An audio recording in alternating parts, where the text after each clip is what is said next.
Coming up tonight, tourist arrivals are up as of May of this year. The tourism minister says the numbers are set to surpass the huge numbers in 2019. Plus, they honked their horns for the black, aquamarine, and gold yesterday as the Independent Secretariat held an island-wide float parade.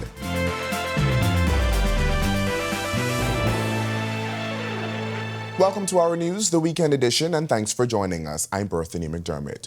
Tourism arrival numbers up to May 2023 are in, and according to Deputy Prime Minister and Minister of Tourism and Aviation Chester Cooper, the figures exceed that of 2019.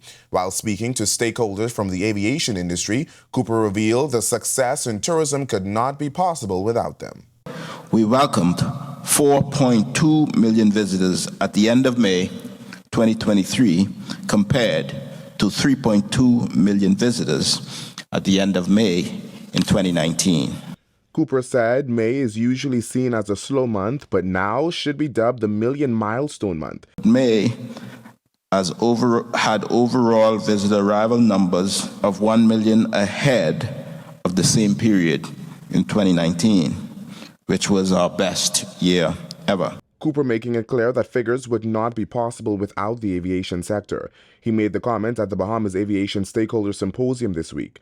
The first national agency strategic plan was unveiled at the event, with Cooper saying the plan will see the resurgence of the local industry. Over the next 3 years, it will strategically focus on revolutionizing and on the renaissance of the aviation industry. And it comes as a result of the commitment, the focus, the drive, the synergy amongst you, our stakeholders. Attendees heard the importance of strategic partnerships, which Cooper says is the only way to see the success of the industry. We can achieve much more when we seek to achieve it together. During the first time I met with you as an industry, I emphasized the importance of demolishing the silos, and I further reminded you of my unflinching support for the Department of Aviation. The strategic plan is expected to be the blueprint for the industry and promises to plot the direction of the industry. He says the plan will be accompanied by a well-designed public engagement campaign and widespread engagement with stakeholders. Cooper, however, making this promise to stakeholders from the government. You will get the resource and the commitment of the government, and we will ensure that the aviation sector is empowered. We will ensure that you have your appropriate prominence in the landscape of industries across our country, and we will be applauding your results. Meanwhile, Aviation Director Kenneth Romer says the industry is focused on 8 pillars to bring about the resurgence of the industry. Some of those include planning, promotion, and people. You'll hear talks about the first ever National Aviation Week and our first award ceremony, that the entire industry gets together. Process improvement, of course, we're always going to find ways to do it better. How we say that we become more leaner, more resilient? How do we maximize resources, borderline sustainability, and of course, policy and compliance when it comes now to reviewing existing legislation, making recommendations to the Deputy Prime Minister. How do we refine our SOPs, researching, establishing new policies to ensure alignment and compliance with industry standards? But that's not all. There will also be a focus on partnerships. Romer says the plan is to work together to drive economic growth. We're going to focus on infrastructural improvement, continued safety, sustainability, expansive air connectivity, and of course we are committing ourselves to exemplary customer satisfaction. We're driven by several core values together as an industry, focusing on safety, sustainability, excellence in terms of service, fiscal responsibility, being environmentally conscious, and people-centric. Police in New Providence are looking into the death of a 24-year-old Colombian woman who was brought to the Princess Margaret Hospital Saturday night. Preliminary investigations reveal the woman was brought into the Accident Emergency Department where she was pronounced dead. 5 Mexican men are assisting police with the investigation. Meantime, in Grand Bahama, investigators are looking into what caused the death of a 41-year-old Melbourne Crest Hudson Estates resident. Police say sometime around 3 a.m. today, the man was found unresponsive with head injuries near a roundabout on Settlers Way on Coral Road. The man was taken to hospital where he later died from injuries. Anyone with information is asked to reach out to police. There's lots of potential in Grand Bahama for investment, according to British High Commissioner to the Bahamas, Thomas Hartley. Last month, Hartley visited the island as part of a multi-island tour with His Majesty's Trade Commissioner to Latin America and the Caribbean, Jonathan Knott. Hartley describes the potential of our second city as really exciting. Listening to the government and talking through their priorities, it was really clear to see that the Family Islands is a huge priority where they want to grow the economy. And so listening to that, we decided it'd be too easy to come and spend 4 days in Nassau. So we were like, he landed, and at dawn the next day, we were off to Grand Bahama, straight in to meet the Chamber of Commerce and to hear their experiences about and their views about growing light industry and how could UK companies use Grand Bahama and the free trade zone in order to export more widely. And I think there's a really exciting potential there. Hartley adding that existing British companies in Grand Bahama involved in the creation of the airport and present in the Grand Bahama shipyard bring an added connection. But also then talking to the British companies who are going to build and operate Freeport Airport. That's BHM, who are Bahamian rooted, but now a British company that are going to build it. And then Manchester Airports Group, who are our biggest airport operator in the UK. And although they run our biggest passenger airports, they're also our biggest cargo air company as well. So loads of experience to bring to Freeport. And then obviously seeing the shipyard where Carnival, which co-owns the shipyard, is a half British company. So loads of interest in Grand Bahama, and that was a good place for us to start. And for my trade commissioner, he was here 25 years ago, but otherwise first formal visit for any trade commissioner in a long time, and his eyes on plates, kind of really seeing the potential of the Bahamian economy. Still to come on our news weekend, they're impacting the lives of those around them, and the Cable Bahamas group of companies is recognizing them for it. And will we ever see the return of Mr. Christopher Columbus to Government House? One minister says only time will tell. That story is on its way right after the break. If new, Heineken Silver was a riveting Viking saga. Lars the 12th, your family tortured my first wife and stole my second favorite goat. Now you want to marry my daughter.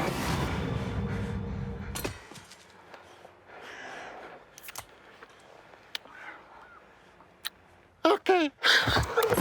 All the taste, no bitter endings. Smooth, fresh, silver.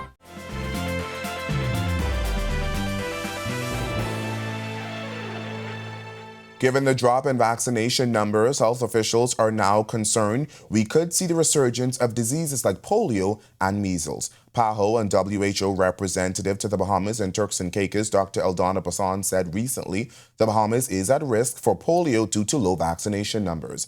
Acting Chief Medical Officer Dr. Philip Swan says the Ministry of Health is now looking at ways to increase vaccination. We have experienced, and Minister have said this a number of times, we have experienced a drop in our numbers, our coverage numbers. And that's simply because we had challenges with continuing our health services during the pandemic. There were restrictions of movements, restriction hours of the clinics, and we were unable to significantly catch up with those other challenges that came as a result of the vaccination hesitancy that arose with the COVID-19.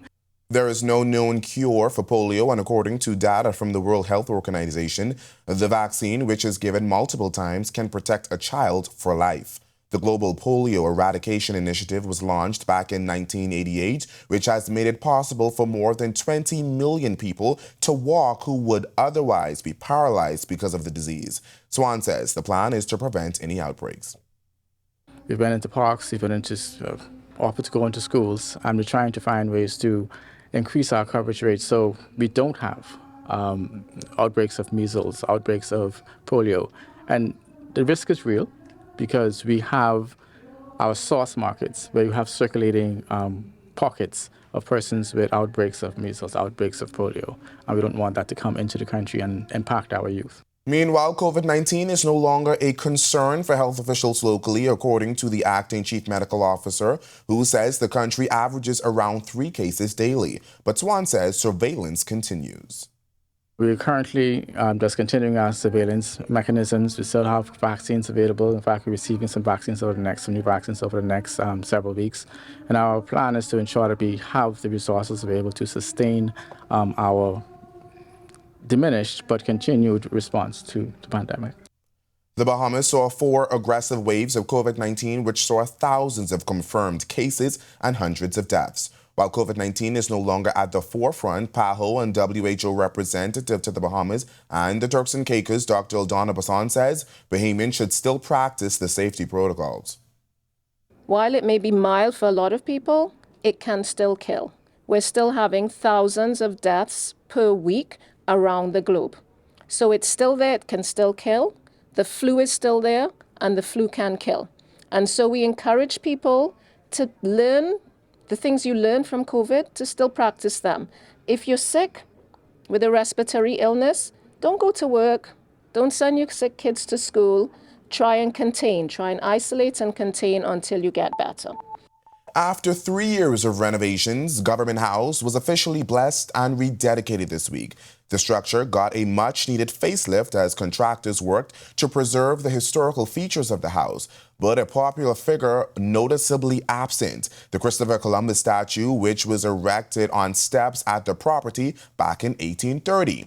You may recall back in October 2021 when a man was caught in a viral video publicly vandalizing the age-old structure with a sledgehammer. Since then, the statue has been removed and placed in storage. But the question is, will we see its return? Works and Utilities Minister Alfred Sear says only time will tell. Columbus is currently at the Ministry of Works. As you know, the statue was damaged, and a determination has not yet been made where the statue will be placed. They're not only making a difference in the workplace, but they're impacting the lives of those around them. Tonight, our Jamila Mizik tells us about a group of individuals recently recognized by the Cable Bahamas group of companies for their outstanding performances on the job. Meet Purcell Ramsey Miller and Alan Arana. They're 2 of 18 persons living with disabilities currently employed at Cable Bahamas Group of Companies. The group is a part of the Public Service's ongoing 52-week professional engagement program. The employees who work in various departments within the company have all found a place to call their work home. Purcell says so far it has been a rewarding experience. They don't treat you like you're just another employee. They treat you like your family, so I love that. And then I was blessed to be a part of a fitness program that they had, the Choose to Lose group, and the group that I was one for, Girls in a Goal. We actually won. It's awesome. I encourage all people, all companies, because at the end of the day, everyone needs a chance. And I'm sure once you give us a chance, we'll prove that we can be diligent assets to any company, because we're hardworking, we're energetic, we're humans just like everyone. And once given a chance, we will surpass the stigma that people have put in place for people with disabilities. Just because you're disabled doesn't mean you're unable. For Alan, he's sharing similar sentiments and considers it a blessing to be a part of the team. My experience with Cable Bahamas for the past 6 to 8 months or thereabouts has been tremendously impactful. I get to interact with a lot of the workers. I feel almost like home. And as a matter of fact, I am at home with you guys. And so I just like to say once again, thank you to Minister Rule and to the head Department of Life for accepting us. The PSPAP employees were recently honored at a luncheon for their accomplishments in the workplace. But apart from their contributions, their CBL colleagues say what makes them special is that they're all an inspiration. Chief Alive Officer John Gomez. What you all have done for us is that we have actually grown as persons as well within the business. And so it is indeed an honor and a pleasure. You all brought me out of my comfort zone. Now, the Cable Bahamas family tend to think that I enjoy dancing. All right? It's a myth, all right? But I'll tell you, for the first time in my life, I joined a Junkanoo group. It was with the PEP team. It was the PEP team. It was the first time ever. In her congratulatory remarks, Minister of State for Public Service Pia Glover Roll sharing this personal story with the group. In 2018, I couldn't walk. I was bedridden for almost a year, and I never Apparently, the doctors thought I wouldn't walk again. I had a first-hand opportunity to experience what some of you experience in accessibility to buildings, having to be so fully reliant on others. And it wasn't a good feeling. So it is a privilege and a pleasure to be able to partner with one of the best companies in the country to to provide you with this opportunity. Reporting for Our News Weekend, I'm Jamila Missick.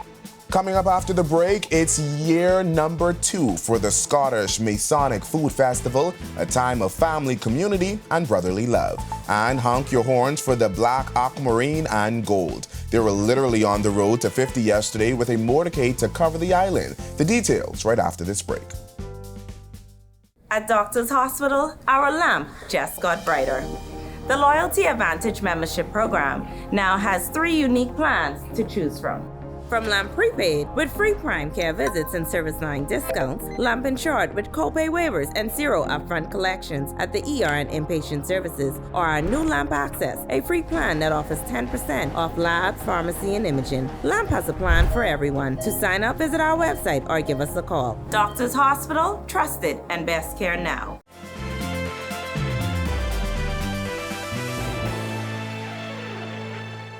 This is Our News Weekend. Welcome back. While the country gears up to celebrate its 50th independence, a local pastor is celebrating 40 years leading an inner-city church. Our Sasha Lightbourne shares his story.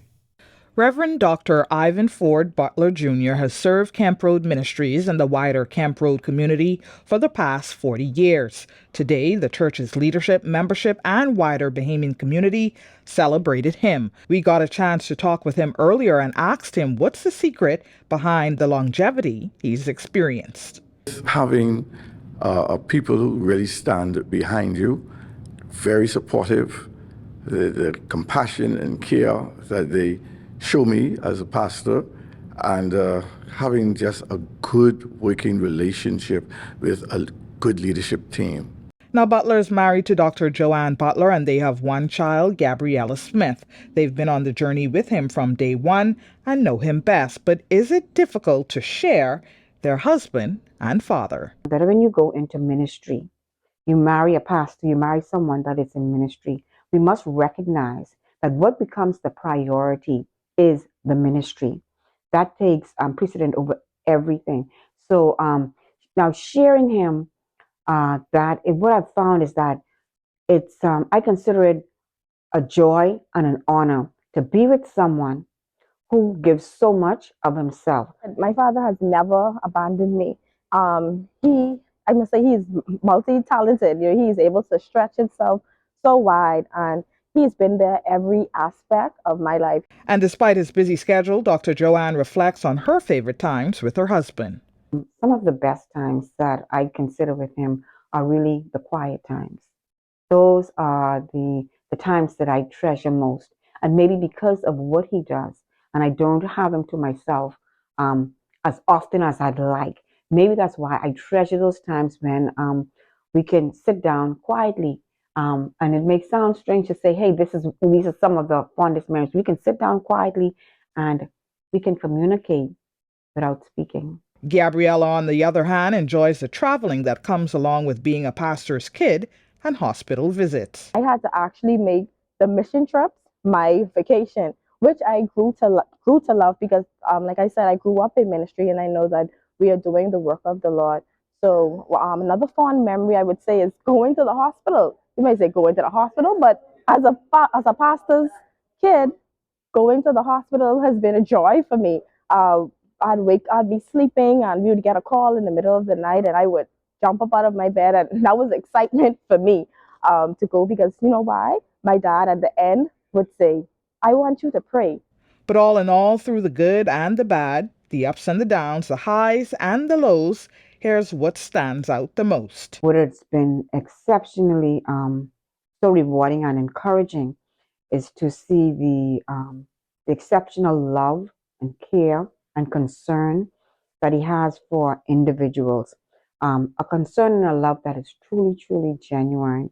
That's why I know beyond a shadow of a doubt that this is exactly what he's been created to do, to care for people, to encourage people, to lead them to the Lord Jesus Christ. So over the years, that's been what I've really, really seen, and that has been truly a blessing. Reporting for our news, I'm Sasha Lightbourne. Thanks, Sasha. The second annual Scottish Masonic Food Festival is now history, and the Distinguished Brothers are one step closer to completing their Masonic Complex and Community Center on Dolphin Drive. Our producer, Tanya Smith-Cartwright, attended the food festival and files this report. The Scottish Masonic Order saw hundreds of patrons yesterday at its second annual food festival and raffle. The event started at 12 noon and lasted well into the night. Lodges under the Scottish Constitution like Lord St. Anne's, Lodge Fort Nassau, Lord St. Joseph, Lord St. David, and Lord St. Michael, to name a few, featured various types of island-style delectable delights at their stalls. Brothers Charles Sands and Elwood Sims of Lord St. Michael's 1634, the premier lodge of the Scottish Constitution, had this to say about the event. Our food we had here this evening was conch fritters, hamburgers, and hot dogs. We're having a wonderful time here at the second annual Scottish Food Festival. We have a live band right now, Judah the Lion, and he is off the chains. Next year, you're going to have even greater musical performances, a bigger festival, and it's going to be great. Brother Elwood Sims here at the Scottish Masonic Festival second annual. You missed it this year, but next year is going to be something to attend. You hear live entertainment in the background, as well as awesome food opportunities that were presented out here today. We had multiple vendors. Next year, this is going to be the place to visit. You must come. District Grandmaster Brother Anthony Boswick spoke with our news at the event last night and said the food festival is really for family, the community, and brotherly love. Today was just a blessing. The rain only cleared the heat away, and it gave us another wonderful day. And this is what we can do when we come together for community, for family, and for brotherly love. I am so happy what we have put together here, and it's only going to get bigger and better. I've already received calls as to why they were not invited. Everybody's invited, but you have to come to the table. It's wide open, and look at it. This annual food festival and raffle would not be complete without the salaaming concert that ends the night. This year, Judah the Lion was the featured song artist. Let's take a peek in at his performance.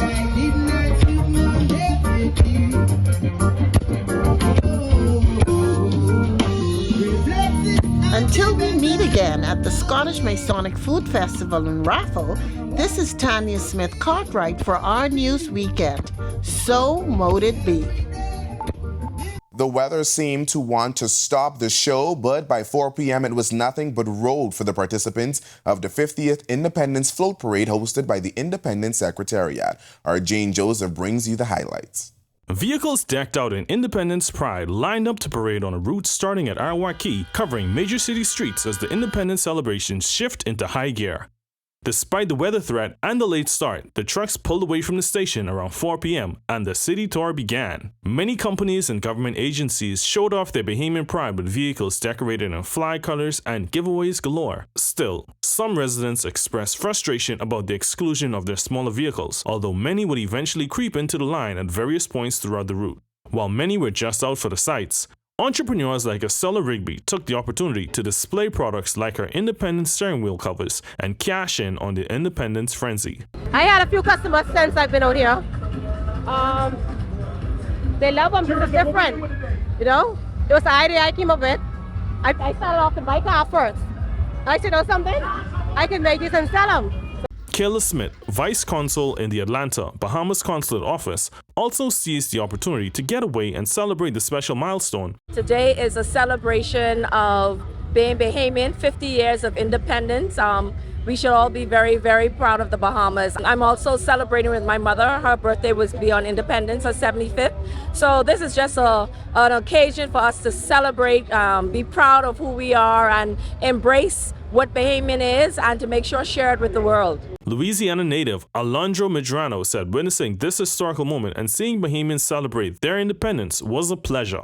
In Louisiana, we have Mardi Gras, so it's very similar to this. There's floats, there's people celebrating, just being happy and being able to celebrate their culture. So it's really nice to see people celebrating that. Kelsey Saunders, also from Louisiana, says she was impressed by the outpouring of Bahamian pride. I'm just feeling the liveliness. This is Bahamas independence. Charlene Sweeting, a teacher at the Marjorie Davis Institute for Special Education, had this independence message. It's just great to see that there's so many people are willing to come out and support the 50th anniversary of the Bahamas. Happy birthday, Bahamas! As we get closer to Independence Day, enjoy the remainder of the events and celebrate as one people united in love and service. Reporting for Our News Weekend, I'm Gene Joseph. Well, you know what they say, when it rains on a Sunday, it rains for the entire week. Coming up after the break, the weather report to prove if that saying is true. Stay close. Live from Margaritaville, join us for an unforgettable week of Our News. From July 3rd to 7th, on the road to independence.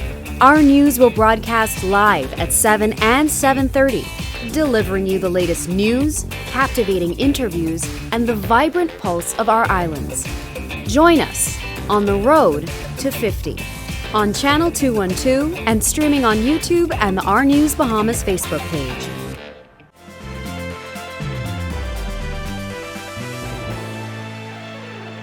Welcome back to Our News Weekend. A change in the weather is sufficient to recreate the world and ourselves. Let's see if the weather changes for us over the next few days. Here is the forecast.